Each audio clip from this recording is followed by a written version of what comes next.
Hi, Sagittarius. Welcome back. Welcome to Cusp of Beauty Tarot. We're here to do your April 2019 reading for love and life. This is for Sagittarius, Sun, Moon, Rising, and Venus. Thank you for being here. Thank you for being part of the community, for your likes, for your shares, subscribes, comments, not just to me, but to other people. It's always really helpful. This is really what the community here is best for, I think, on YouTube for these things. So always appreciate your comments, chiming in, and your support to other people. Let's see. So I'm using the Osho Zen Tarot, which I haven't used yet, and it's the first reading I'm using it for. I haven't used it yet online. It's a great, beautiful, bit deeper deck. I love the imagery. And we will take it from there. Let's just jump right in, do a 9-card spread for now through the remainder of April 2019, Sagittarius. What's going on? What's going on for you?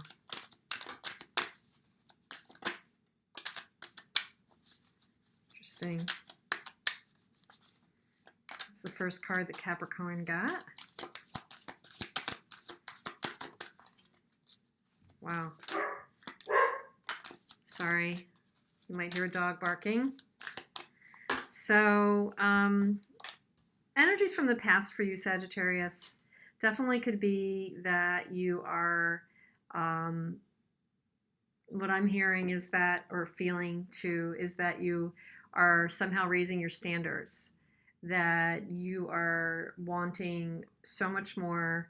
Maybe you've been through something in the past that is making you realize the goals that you have for your emotional life and what you believe you're capable of and what you're striving for emotionally.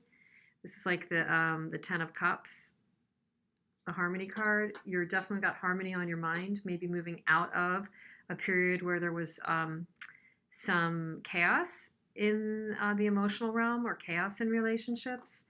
It's definitely showing a time that you've taken a bit of a beat out, maybe one step back to help kind of tune back into what you need, turn inward to maybe any lessons that you're learning out of this scenario, Sagittarius. Maybe you took a moment or a reprieve or a pause to just kind of reflect on your role in this situation. It's almost a maturity factor for me, but it's coupled with something that really made you feel bad. It's paired with an energy that you were coming out of in the past where you really were made to feel sort of bad about something, or at least that was the way you took it.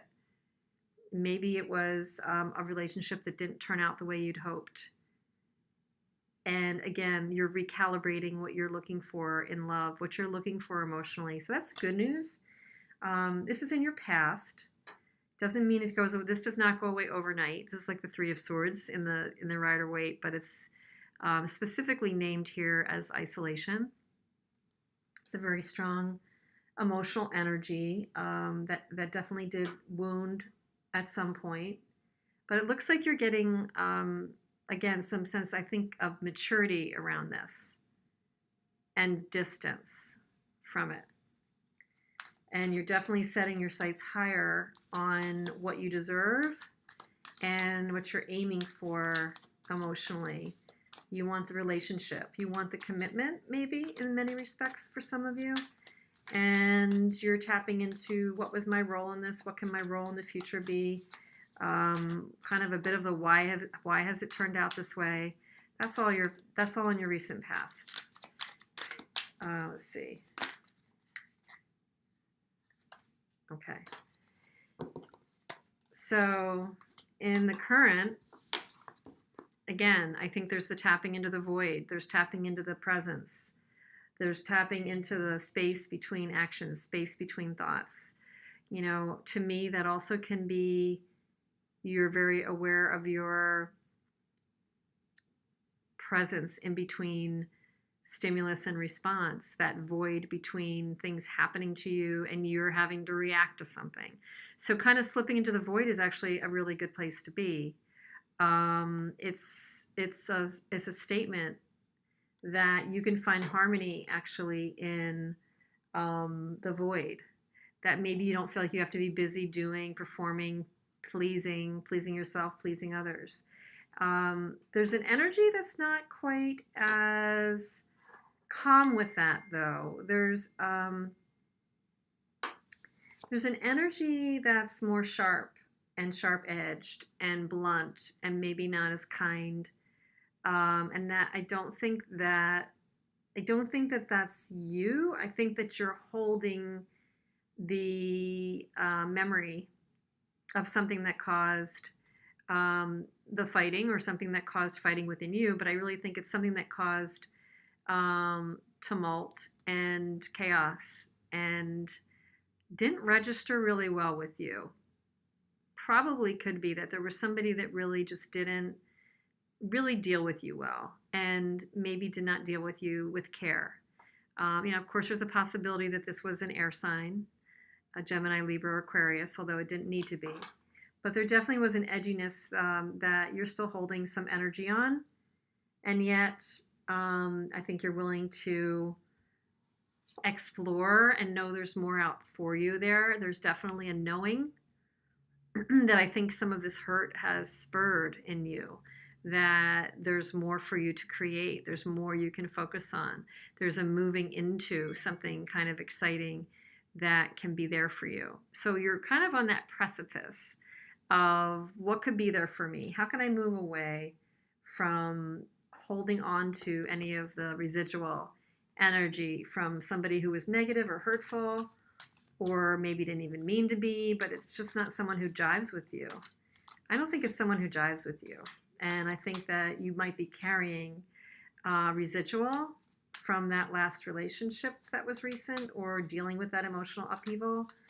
And yet the good side is you're definitely taking your higher wisdom into account and creatively thinking about what's new on the horizon for you. Where can you take it from here? Where can you move forward into a better place from here? And with who? I mean, like, where do you really want to create? I think that person's like moving away from the conflict and into something else.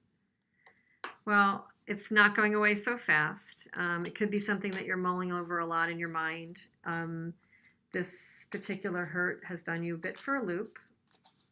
It may be causing you to do a little bit of circling, just kind of a little overthinking, worrying. Was it you? What do you need to know? What can you learn? Why is it not as easy to let go of this energy so fast? It's definitely a bit of a carry through from recent weeks, or maybe even months, could be longer, that this has had an effect. I think you're doing the right things. I think you're trying really hard to move forward, but you know how it is. The people we've put the most energy into and the things we've tied our identity to or invested in, they don't flip a switch overnight just because it ends, or just because it's not the right match, or somebody moves on, or even if you see the light, doesn't mean you stop caring about a person. What else does Sagittarius need to know for the future?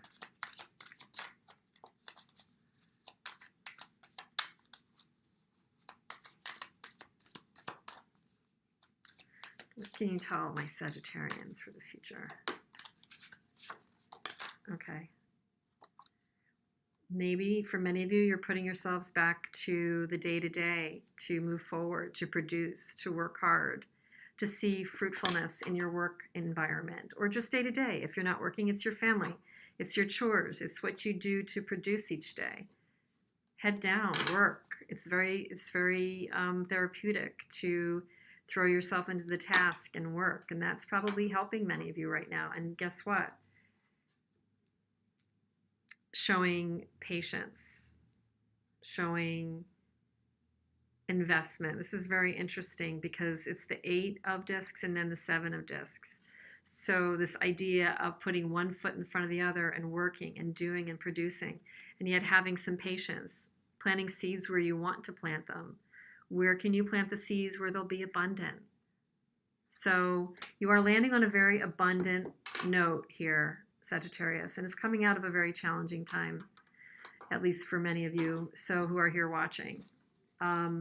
So for that, I'm sorry that you've had to go through that. There's definitely some worries. I don't know that they're founded anymore, but I think that it's just, we have situations and they can trigger a pattern, they can trigger a lesson from our childhood, but often those kinds of things, those hurts or unrequited situations or things that did us wrong emotionally, take up cellular homes in us. And, we have to do the things that help shift our cells that have, I hate to say it that way, but that repair and form new cellular memory. So we need to carve out new cellular memory on things that serve us. We have to put much more energy day to day, minute to minute, task to task in things that will be more rewarding. And then you can layer over that other cellular memory over time, put energy where it's deserved and not where it's not deserved. So any last advice besides this for Sagittarius? Okay.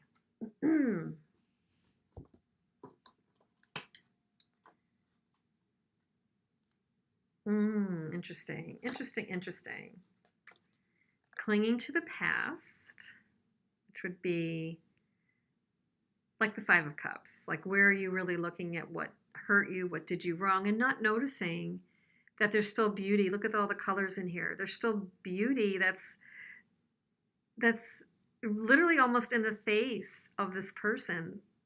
There's beautiful colors and possibility that is causing this person actually not even to see around it. It's just like literally blocking this person's view. Big cup in the back. So where are you still kind of attached to the past where it doesn't really have to be? Examine that and start over. Take a risk. Be lighter. Where can you be lighter? Where can you leave some of that burden behind? This particular Fool card doesn't even have a knapsack on it. He's literally carrying no baggage. He's carrying zero baggage. So instead of clinging to the past, where can you literally be as light as this particular Fool? Where can you adventure? Take a leap, take a risk. And it could be small ways. It could be striking up the conversation with the person that is at the market or the person in your class that you didn't think you would talk to, or, taking a new yoga class because you just want to get out there and been thinking about it, but you haven't been. What would serve you, move you forward, take some action, and move you away from dwelling on a situation in the past? That to me is a big message here. And the underlying card is actually the Four of Discs, which in this deck is the Miser, but it is a holding on to something and not letting it go. So how can you release, Sagittarius? I think that's the biggest thing, is letting go of the disappointment, letting go of this energy of feeling on the outside. How can you put yourself on the inside and be more moment to moment? Moment to moment. Tangible. Okay? So that's a very clear message we're getting here. I wish you a lot of luck with it this remainder of the month, Sagittarius. Please comment, like, share, and I'd love to hear how it resonates with you or maybe doesn't. And I will see you again soon. Take care.